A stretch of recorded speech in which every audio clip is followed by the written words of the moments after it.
한국 고전 베스트 30 박시전. 이때쯤 상감께서는 판서의 총명과 어진 덕망을 아름답게 보시어 평안 감사에 임명하였다. 이에 감사가 황송하여 대궐에 나아가 임금의 은혜에 감사하고 집으로 돌아왔다. 이미 벼슬이 높아진 것을 알고 일가 친척과 집안 식구들이 이 판서의 승진을 축하해 주었다. 판서는 이제 길 떠날 차비를 하며 장의를 불러 쌍가마를 꾸미라고 하자 박씨의 이상해서 물었다. 무엇 때문에 쌍교를 꾸미십니까? 판서가 미소하며 말했다. 그것은 부인을 데려가고자 함입니다. 박씨가 놀라며 말하였다. 장부의 몸이 나라에 맡겨지면 부모를 섬길 수 있는 날도 적다고 하였는데 게다가 처자까지 돌보겠습니까? 제가 집에서 부모님을 성심껏 받을겠사오니 저는 생각지 마시고 하루속히 부임해서 나란 일을 잘 다스리십시오. 부인의 말이 지당하므로 이에 머리를 숙이고 살해하며 일렀다. 당연한 말이요. 내가 어리석어 늙으신 부모님의 외로우심을 생각지 못하고 망령된 말을 했으니 곁에 사람들이 웃을까 두렵소이다. 부인은 내 미숙함을 탓하지 마시고 두 분 어른을 봉양하십시오. 감사는 말을 마치자 부인에게 절을 하고 부인과도 섭섭한 이별을 한 후에 곧바로 대궐에 나가서 절하고 부임길에 올랐다. 여러 날 만에 평양에 도착한 감사는 나라에 충성하고 백성의 근심을 보살피고 각 고을 원님들의 잘잘못을 조사하여 백성을 사랑하고 공무에 많은 힘을 쓰는 자는 나라에 알려 큰 사랑을 주게 하였다. 또한 백성의 피를 빨아먹는 자는 파면시켜 명백하게 다스리니 도둑은 양민으로 변하여 백성들은 편안히 살게 되어 태평가로 세월을 보내게 되었으니 도내의 백성들이 감사의 정치에 고마움을 느끼고 거리마다 선정비를 세우게 되었다. 이렇게 축성하는 소리가 상감께 알려지니 상감께서는 이감사의 선한 정치를 아름답게 보시고 병조 판서로 임명하시며 속히 상경하여 나란 일을 진행하라고 분부하셨다. 왕명을 받자 이감사는 대궐을 향해서 4번을 절하고 서울로 올라오니 여러 고을의 원님과 수많은 백성들이 거리에 가득히 모여서 감사와 이별하기를 아쉬워하였다. 여러 날 만에 서울에 이르러 상감께 절하고 임금님의 은혜에 또다시 감사를 드리니 임금께서는 감사에게 칭찬을 아끼지 않으셨다. 그대가 백성을 잘 다스리고 또 사랑하는 것은 이 모두가 백성의 복이요 나의 충실한 신하다. 하시고 손수 술잔을 들어 권하시니 판사가 은혜에 감사하고 절하며 물러났다. 본집에 이르러 우선 부모께 인사드리자 상공이 손을 꽉 잡으며 판서에게 말하였다. 내가 늘 너를 어리석게 여긴 것은 예전에 너의 부인을 제대로 돌보지 않아서 그랬더니만 이제는 감사의 직분을 충실히 다해서 백성이 칭송하고 삼관께서는 네 충성을 아름답게 여기시어 높은 벼슬을 주셨으니 이제서야 내가 바라던 아들이 되었고 임금의 충실한 신하가 되었고 박씨에 마땅한 지아비가 되었구나. 크게 기뻐하는 상공의 말을 듣고 판서는 황송하여 절하고 그동안 그리웠던 생각을 말씀드리며 부모님과 이야기하다가 밤이 깊음을 알고 주무시도록 여쭙고 일어나 박씨의 방으로 돌아왔다. 박씨는 몸을 일으켜 맞아들이는데 판서가 손을 꼭 잡으시며 앉히고는 정답게 말하였다. 그간 부모님을 모시느라고 얼마나 고생이 많으시었소. 이에 박씨는 수줍게 잡힌 손을 빼며 대답했다. 어찌 그것을 고생이라 할 수 있습니까? 모두 자식된 도리가 아니겠습니까? 말을 마치고 수년간 객지에서 고생한 판서의 노고를 위로하였다. 이럭저럭 이야기하다가 오랜만에 잠자리에 함께 드니 그 정다움이란 이루 표현하기조차 힘든 것이었다. 명나라의 남경은 이때쯤 소란스러워서 가달이란 오랑캐의 두목이 국경을 침범하였다. 이 소식이 나라 대궐에까지 들리자 상감은 근심이 되어 이시백을 상사에 임명하시고 말씀하셨다. 그대와 화합이 잘 되는 사람으로 군관을 삼고 나를 잡아 출발하여라. 시백은 임경업으로 정하여 임금께 아뢰었다. 임경업은 원래 충주 사람으로 힘이 세고 슬기가 그지없었다. 어려서 묵과의 으뜸으로 뽑히고 때마침 벼슬이 철마산 군영의 대장으로 있을 때였다. 시백은 임경업을 상사 군사로 삼어 중국의 남경으로 갔다.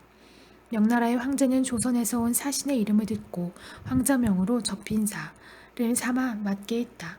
접힌사를 따라 임경업과 함께 황제 앞에 나아가 이시백이 4번 절하고 글을 올리나 황제가 글을 거두고 옆에 사나에게 저지하여 조선의 사신을 데리고 예부에 나아가 크게 잔치를 베풀도록 했다.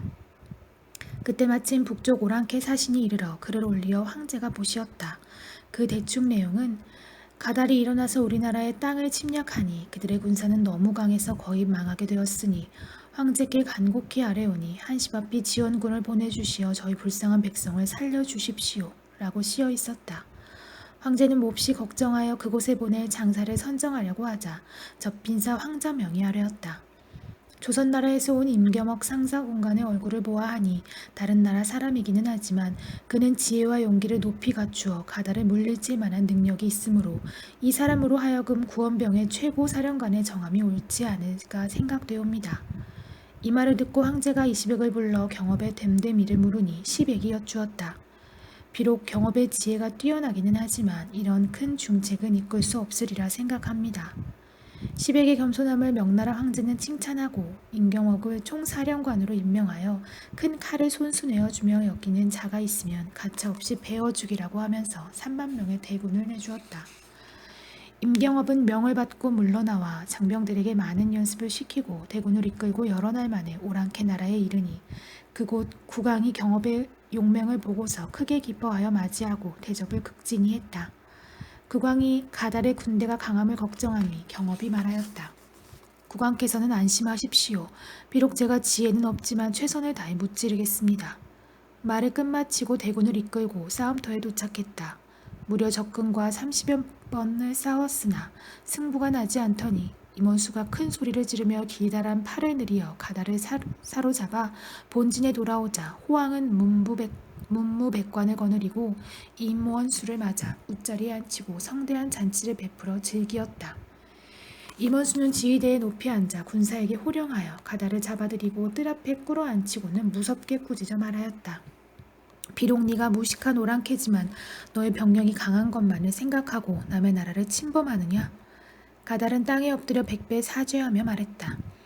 무지한 저희가 하늘의 섭리를 모르고 호국을 침략하여 장군께 죽을 죄를 지었으니 목숨만 살려주신다면 다시는 악한 마음을 먹지 않고 호국에 복종하여 충성하겠으니 장군께서는 용서해 주시기 바랍니다.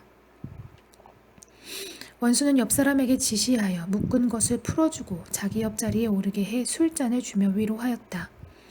지금 그대의 말을 듣고 보니 진실로 그대의 잘못을 뉘우치는 기색이므로 모든 죄를 용서해 주니 또다시 이런 부질없는 마음은 먹지 말고 하늘의 뜻대로 살아 죽을 때까지 평안을 누리도록 하라.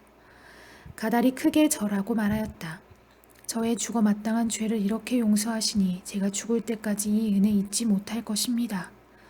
가달은 100번 절하고 호황과 작별하고 남은 군사를 지휘하여 제 나라로 돌아갔다.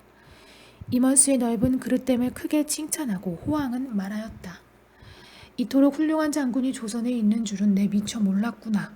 경업의 탁월함을 높이 사시어 왕조의 사위로 삼고자 하여 궁궐 안에 들어가 왕비와 의논하고 공주를 불러 경업의 사내다움을 말하여 일렀다. 너의 남편감을 고르려는데 너의 뜻은 어떠하냐? 이 말에 공주는 얼굴을 숙이며 천천히 대답했다. 정녕 아버님의 분부가 저의 전부이오나 여자의 평생을 가벼이 여길 수 있으나 소녀에게 아는 것은 별로 없지만 직접 보고 말씀드리는 것이 마땅한 줄 압니다.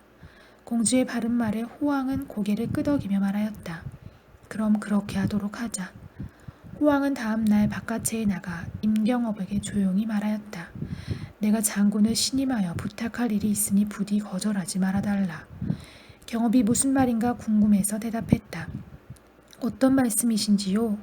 호황은 진지하게 말하였다. 내게 딸이 하나 있는데 장군을 내 사위로 삼고 싶은 바 공주에게 말했더니 그 아이의 말이 제 눈으로 보아야 정황을 알 수 있다기에 그러자고 했네만 자네의 생각은 어떤지 그게 알고 싶네. 임원수는 생각할 겨를도 없이 대답했다. 삼가 말씀대로 따르겠사옵니다. 이 말에 호황이 매우 기뻐하며 안채로 들어가 말을 전하고 높은 다락채에 발을 내려치고 공주를 그곳에 올려보내니 임원수는 벌써 공주의 관상 보는 법을 직감하고 신발 속을 새치나 헝겊으로 높이고 기다렸다. 과연 들어오라고 하여 경업이 들어갔더니 한참 동안 위아래를 쳐다보고 말하였다. 키는 새치가 더 크니 앞으로 보자면 밤하늘의 별과 같이 크게 될 인물이요. 뒤를 보자니 용봉의 모양이어서 영웅은 영웅이지만 제 명에 죽지 못할 것이 못내 애처롭소이다. 이 말을 듣고 난 호황이 경업을 사위로 삼지 못하게 되자 마음 깊이 상해하며 원수에게 나가 있으라 하고 호황이 바깥으로 나와 공주의 거절하는 뜻을 말하고 마침내 원수와 작별하게 되자 많은 보석을 상으로 주었다. 경업은 많은 보석을 여러 장수들에게 나누어 주었다. 이에 여러 장수들이 감격하여 한결같이 대답했다.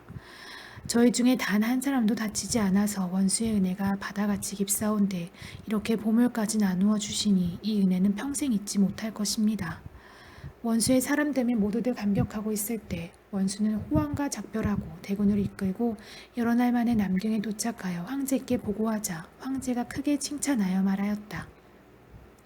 남경에 가 이토록 큰 공을 세우고 돌아와 이제 경업의 이름이 새 나라에 크게 떨치니 이제 내 사랑하고 신임하는 믿을 수 있는 신하가 되었구나. 게다가 벼슬까지 높여주시니 경업은 머리를 숙여 감격하였다. 한편 호왕은 이시백과 임경업을 보내고 나자 탄식하여 말하였다. 내가 조선을 쳐서 항복을 받게 하고 우리나라의 위엄을 말하고자 마음 먹고 있었는데 의외로 가달로 인해서 임경업을 보게 되니 그 힘이 상당히 강하여서 가볍게 조선을 침략하지 못하겠구나. 호왕의 마음이 편하지 못해함을 알고 공주가 곁에 있다가 한마디 했다. 아버님께서는 과히 근심 마십시오. 제가 조선에 들어가서 동정을 살피고 있다가 이시백과 임경업을 죽이고 오겠습니다. 공주의 말을 듣고 나가 호왕은 마음이 풀려서 말하였다. 본신호의 뛰어난 지혜는 용맹스러 사내들도 이겨낼 지혜가 없음을 잘 아는 터이니 어찌 어리석은 근심을 하겠느냐. 잠시 후 남장을 하고 나타난 공주에게 왕은 날카로운 칼을 주고 작별하였다. 집을 떠나기 전에 공주는 왕비와도 작별을 고했다. 왕비는 다짐하며 말하였다. 이제 조선 땅에 들어가거든 우선 의주와 평양등지에서 말소리를 배우고 조선 사람들의 생활 습성을 익힌 뒤에 서울로 들어가 이시백의 집을 찾아 감쪽같이 시백을 죽이고 나서 곧 의주로 가 임경옥마저 쥐도 새도 모르게 없애버리고 돌아와 나라에 큰 공을 세우도록 하라. 부디 몸 조심하여라. 공주가 명을 받들고 곧장 길을 떠나서 조선으로 들어왔다.